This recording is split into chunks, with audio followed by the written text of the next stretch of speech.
Hi how are you? నేను మీ గణేష్ తెలుగు.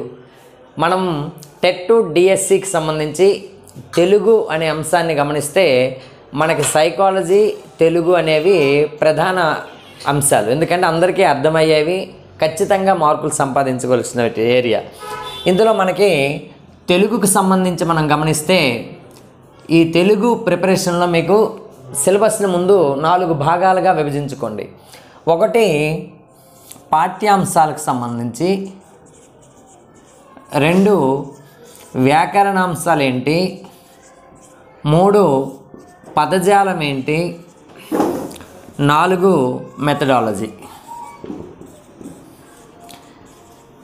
ఈ 4ంటిలో ప్రతి ఒక్కరూ ఎక్కడ ఎక్కువగా స్ట్రెస్ అంటే ఇంట్రెస్ట్ ఎక్కువ పెడతారంటే వ్యాకరణాంశాలని కూలంకుషంగా నేర్చుకుంటారు, పాఠ్యాంశాలు చదువుతారు, మెథడాలజీ వింటారు, చదువుతారు.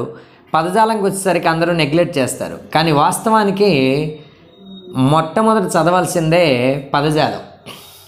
ఎందుకంటే పదజాలం మీద ఎంత పట్టుంటే మనకి అపరిచిత పద్యం కానీ అపరిచిత గద్యం కానీ ఏది ఆన్సర్ చేయాలన్నా సందుల్లో ఒక పదం విడదీయండి అన్నప్పుడు కానీ లేదా ఒక సమాసం యొక్క సమాసనామం చెప్పాలనుకున్నా ముందు మనకు తెలియవలసింది ఏంటంటే ఆ పదాని యొక్క అర్థం ఏంటో తెలియాలి. కాబట్టి ఇక్కడ పదజాలంలో మనకి ఏ అంశాలు మాస్టర్ వస్తాయంటే, ఒకటి అర్థాలు, అర్థాలతో పాటు నానార్థాలు, నానార్థాలతో పాటు వ్యతిరేక పదాలు, వ్యతిరేక పదాలతో పాటు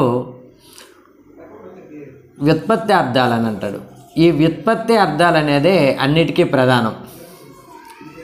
ఎందుకంటే ఒక పదం ఎలా పుట్టిందో చెప్పేది వ్యుత్పత్తి అర్థం. ఆ పదం యొక్క అర్థం మనకు తెలుసు, నానార్థాలు, అలాగే పర్యాయ పదాలు అంటాడు. ఈ పర్యాయ పదాలు నానార్థాలు అనేవి గమనిస్తే అన్నీ కూడా ఎవరి మీద డిపెండ్ అయి ఉంటాయి అంటే వ్యుత్పత్తి అర్థాలపై. అంటే ఒక పదం ఎలా పుట్టిందో మనకు తెలిసిందనుకోండి, ఆటోమేటిక్గా దాని అర్థం ఏంటి, దాని నానార్థం ఏంటి, దాని పర్యాయ పదం ఏంటి, దాని యొక్క వ్యతిరేక పదం ఏంటి అనేది మనకు అర్థమైపోతుంది. మాస్టారు, ఈ వ్యుత్పత్తి అర్థాలు అనేవి ఒక పదం ఎలా పుట్టిందనే అంశం మీద ఒకసారి గమనిస్తే మనము ఉదాహరణకు మనకి పాఠ్యాంశంలో నగజ శతకం రచయిత ఎవరో మనకిచ్చాడు. నగజ అనే ఒక శతకం మనకు కొత్తగా వచ్చింది పాఠ్యాంశంలో. ఈ నగజ శతకాన్ని రచించింది ఎవరనేది మనందరము చదువుతాం. కానీ వాడేమంటాడు, ఒక అపరిచిత పద్యం ఇచ్చి లేదా పై పద్యంలో కవి ఎవరిని సంబోధిస్తూ ఈ పద్యాన్ని మనకి చెప్పారు అంటాడు. అక్కడ నగజ అంటే ఎవరు మాస్టారు అనేది మనకు ఒకసారి క్వశ్చన్ మార్క్ వేసుకుంటే మనకి వ్యుత్పత్తి అర్థం తెలియాలి. ఆప్షన్స్ ఇస్తాడు. లక్ష్మీయ, option a Lakshmi, option b Parvati, option c Saraswati, option d ఏదో ఒకటి. పైవన్నీ ఇలా ఏదో ఒకటి గమనిస్తే మనము నగజ అంటే కొంతమందికి లక్ష్మి అనిపించవచ్చు, పార్వతి అనిపించవచ్చు. ముందు ఆప్షన్లు చూడకూడదు. నగజ అనే పదం యొక్క వ్యుత్పత్తి అర్థం ఏంటి అనేది మనం ఒకసారి గమనిస్తే, తెలుగు సాహిత్యంలో ఒక్కటి గుర్తుపెట్టుకోండి, జ ఎక్కడ వచ్చినా జన్మించడం అని అర్థం. జ అంటేనే జన్మించడం. ఉదాహరణకు పంకజ అంటే అర్థం ఏంటి, మీరు అర్థాలు నేర్చే అవసరం లేదు.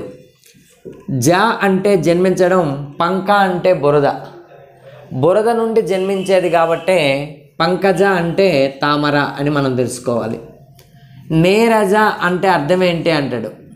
నేరము అంటే మీకు తెలుసు నీరు. నేనేం చెప్పాను ఇప్పుడు, జ అంటే జన్మించడం అని చెప్తున్నాను. నేరము అంటే నీరు, జ అంటే జన్మించడము, నీటి నుండి జన్మించింది కాబట్టే దాని పేరు తామర అని పేరు పెట్టిండ్రు. అదేవిధంగా జలజ అంటాడు. జలజ అంటే మీకు స్పష్టంగా అర్థమవుతుంది. ఇప్పుడు జలము అంటే నీరు, జ అంటే జన్మించడము, నీటి నుండి జన్మించింది తామర అనే విషయం అర్థమవుతుంది. తనూజ అంటారు. తనువు అంటే శరీరము, జ అంటే జన్మించడము, శరీరం నుండి జన్మించిందే పుత్రిక. తనూజుడు అన్నాం అనుకోండి, అబ్బాయి అని తెలుస్తుంది కదా, తనువు నుండి జన్మించిన వాడు అని. అలా జ ఎక్కడొచ్చినా గిరిజ అంటాడు. గిరి అంటే కొండ, జ అంటే జన్మించడము. ఇక్కడ కొండకి జన్మించడం అని కాదు, గిరి అంటే ఇక్కడ పర్వతరాజు కుమార్తె పార్వతి అని అర్థం. ఇలా ఎక్కడైనా తెలుగులో జా వస్తే జన్మించడం. మరి నగజ అంటే ఏంటి మాస్టారు?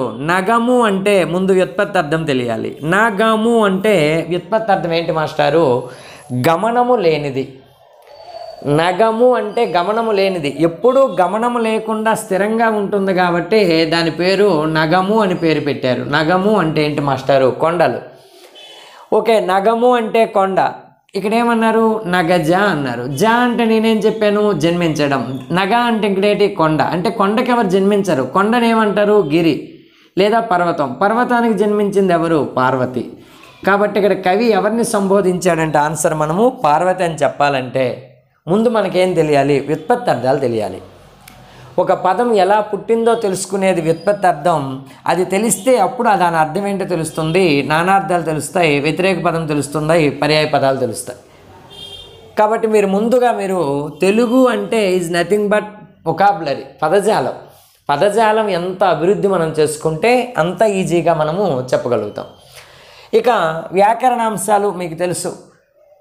మా క్లాస్ ఒకసారి కానీ వింటే వ్యాకరణ అంశాలు మీరు మరొకసారి ఎక్కడ చూడవలసిన అవసరం ఉండదు. ఆ విషయం ఆఫ్లైన్లో నా క్లాస్ వినే వాళ్ళకి తెలుస్తుంది. మీకు వ్యాకరణ అంశాలు, సందులు, సమాసాలు, అలంకారాలు, ఛందస్సు, వాక్యాలు, రకాలు, వర్ణమాల ఇవన్నీ కూడా మనకి వ్యాకరణ అంశాల్లోకి వెళ్ళిపోతాయి. ఈ వ్యాకరణ అంశాల్లో సింపుల్గా వాడు సిలబస్లో వాక్యాలు అంటాడు. మనకి వాక్యాలు అనే టాపిక్ సుమారు ఒక 30 రకాలు ఉంటాయి. సిలబస్లో వాడు ఒక 10-15 మెన్స్ చేస్తాడు. మనం ఏమనుకుంటామంటే వాడు ఏదైతే సిలబస్లో ఇచ్చిన వాక్యాలు ఉన్నాయో అవే ఇస్తాడేమనుకుంటాం. అట్లేముండదు మాస్టారు. వాక్యాలు అనేది ఉదాహరణకు వాడు కొన్ని చెప్తాడు. అలాగే మనకి సందులు అంటాడు, ఉదాహరణకు కొన్ని రాస్తాడు. సిలబస్లో లేనిది ఎగ్జామ్లో ఇచ్చాడు అంటాడు. సిలబస్లో లేనిది ఎప్పుడు ఎగ్జామ్ ఇవ్వడు. సిలబస్ అంటే ఏంటి తెలుసా? మనకి ఏదైతే సిలబస్లో టైటిల్స్ పెట్టాడో అది సిలబస్ కాదు. అకాడమీ టెక్స్ట్ బుక్లో ఏదైతే 10వ తరగతి వరకు అంశాలు ఉన్నాయో అదంతా ఒక టీచర్కి సిలబస్సే. అది మీరు ఫస్ట్ గుర్తుపెట్టుకోండి. చాలామంది ఏం చదవాలి అంటారు. అకాడమీ టెక్స్ట్ బుక్లో ఏముందో అది కంప్లీట్గా చదవడమే సిలబస్. ఈ సందుల్లో మళ్ళీ అనేక రకాలు, మనకు తెలుగు సందులు, సంస్కృత సందులు అని మనం వ్యాకరణ అంశాలు చెప్పుకుందాం. ఇక పాఠ్యాంశాలకు సంబంధించి మనం ఏమేమి చదవాలి? పాఠ్యాంశానికి సంబంధించి ఫస్ట్ ఒక పాఠ్యాంశం యొక్క ప్రక్రియ ఏంటి? అది ఇతిహాసమా, పురాణమా, ప్రబంధమా, గల్పిక, వార్తా వ్యాఖ్య, సంపాదకీయమా, గజల్లా, నానీలా, బుర్రకథల, యక్షగానమా, ఆ పాఠ్యాంశం గేయమా, గీతమా, ఆత్మకథ, ఇట్లా ఆ ప్రక్రియ ఏంటి అనేది మనం ఫస్ట్ చూడాలి. రెండోది ఏంటి మాస్టరు? ఒకటి ప్రక్రియ, పాఠ్యాంశాలకు సంబంధించి ఒకటి ఆ పాఠ్యాంశం ఏ ప్రక్రియ, దాని యొక్క ఇతివృత్తం ఏంటి చూడాలి. మాస్టారు ఇతివృత్తం అంటే ఏంటి? ఒక పాఠ్యాంశాన్ని బోధించడం వల్ల విద్యార్థి ప్రవర్తనలో మార్పులు రావాలి. అదే మనం అభ్యసనం అని చెప్తాం. విద్యార్థి యొక్క ప్రవర్తనలో మార్పులనే మనం స్పష్టీకరణలు అంటారు మెథడాలజీలో. ఈ స్పష్టీకరణలు వచ్చి అవి స్థిరీకరణ జరిగినప్పుడు విద్యార్థుల్లో అభ్యసనం జరిగిందని చెప్తున్నాం. ఆ అభ్యసనం దేనికి మాస్టర్ అంటే విద్యార్థి ప్రవర్తనలో మార్పు, వాడి బిహేవియర్ చేంజ్ ఉండాలి.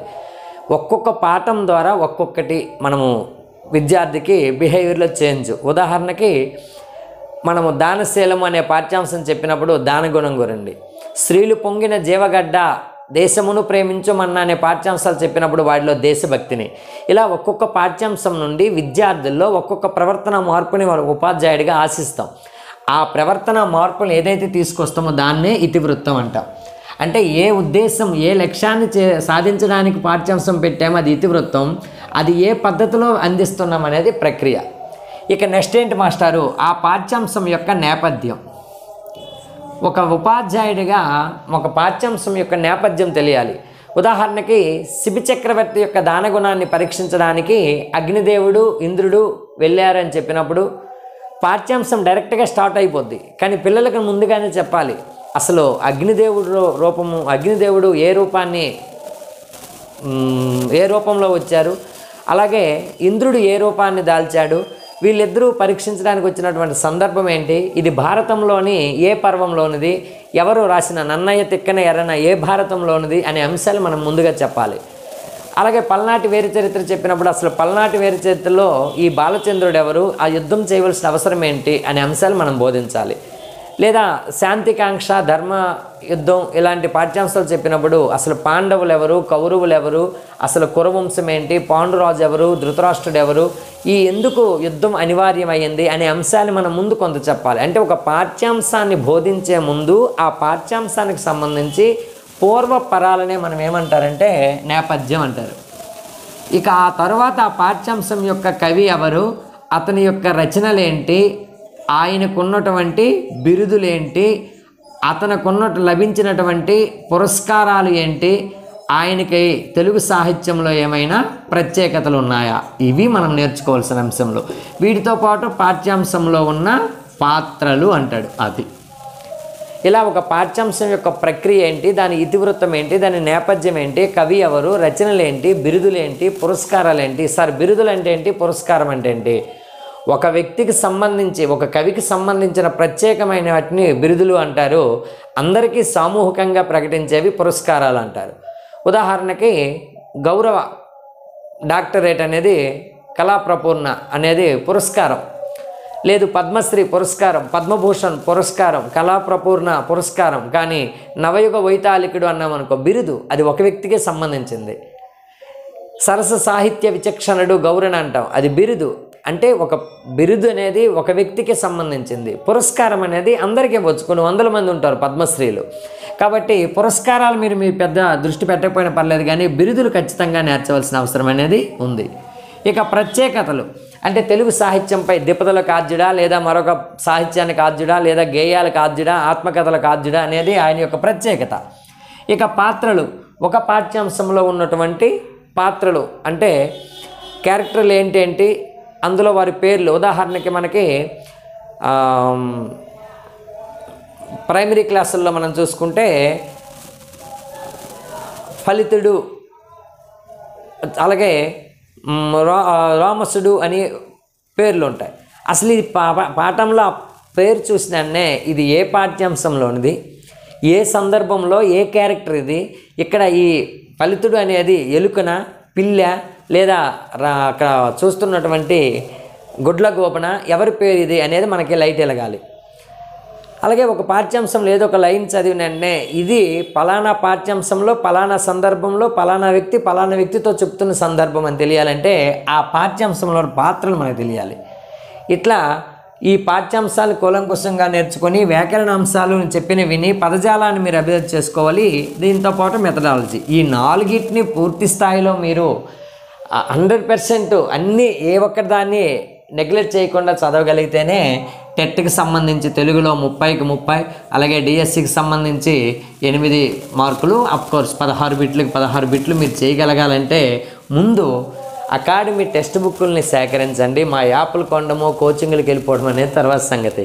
ముందు అకాడమీ టెక్స్ట్ బుక్స్ మీరు ముందు పెట్టుకొని ఇలా ప్రణాళికాబద్ధంగా మనం చదివినప్పుడు మాత్రమే పూర్తి స్థాయిలో సక్సెస్ అవుతాం. మిత్రులారా, ఈ అంశాన్ని మీరు ఒక్కొక్కటిగా వివరించి మీకు పూర్తిగా ఒక నోట్స్ కానీ రాసుకోగలిగితే 3వ తరగతి నుండి 10వ తరగతి వరకు అని అందరూ అంటారు, కానీ తెలుగు విషయంలో మాత్రం 1వ తరగతి నుండి 10వ తరగతి వరకు ప్రతి అంశాన్ని నేను వివరించడానికి ఇలా మీ ముందుకు వస్తున్నాను. కాబట్టి దీన్ని సద్వినియోగం చేసుకోండి. Thank you one and all.